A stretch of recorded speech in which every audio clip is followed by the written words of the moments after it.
សម័យមុនគេសន្សំលុយដាក់កូនជ្រូកសម័យចាស់ចាប់ពីដើមគេសន្សំលុយដាក់កូនជ្រូកតែសម័យនេះគេសន្សំលុយដាក់ចូលនៅក្នុង YouTube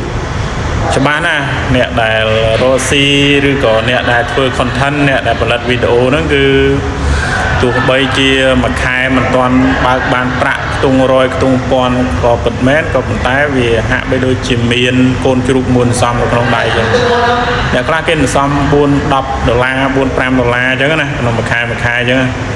វាអត់បើកបានទេ4-5-4-10ដុល្លារហ្នឹងបើដល់សន្សំយូរទៅមួយឆ្នាំអីទៅវាអាចបាន100ដុល្លារ200ដុល្លារចាយហើយអានោះវាដូចកូនជ្រូកអញ្ចឹងសម័យមុនយើងសន្សំដាក់កូនជ្រូកដីតែឥឡូវនេះអត់ទេគេសន្សំដាក់នៅក្នុង YouTube វិញច្បាស់ណាស់អ្នកដែលកំពុងតែធ្វើ content អ្នកដែលកំពុងតែផលិតវីដេអូហ្នឹងគឺដឹងច្បាស់ហើយដឹងច្បាស់ថាខ្លួនឯងកំពុងសន្សំអីហ្នឹងមែនទេហ្នឹងហើយយើងលេងភ្លេចទៅដល់ខែអញ្ចឹងទៅបើកបាន100អីចាយអញ្ចឹងទៅ200អីចាយអញ្ចឹងទៅអ្នកដែលមិនទាន់បាន2ខែ3ខែអញ្ចឹងទៅក៏បើកបាន100 200ចាយដូចគ្នាអញ្ចឹងគឺល្អមែនទែនសម្រាប់អ្នកដែលបង្កើត channel អ្នកដែលមាន channel ហ្នឹងចេះតែធ្វើវីដេអូផុសរឿយទៅលុយក៏ធ្លាក់មករឿយដូចគ្នាកុំភ័យខ្លាចថាមិនបានគឺនៅតែបានអញ្ចឹង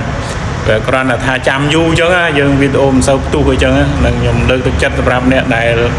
ធ្វើ content មិនសូវផ្ទុះអញ្ចឹងសមទៅដោយកូនជ្រូកអញ្ចឹងសមយូរគង់តែពេញគង់តែបើកបានដូចគ្នាអូខេ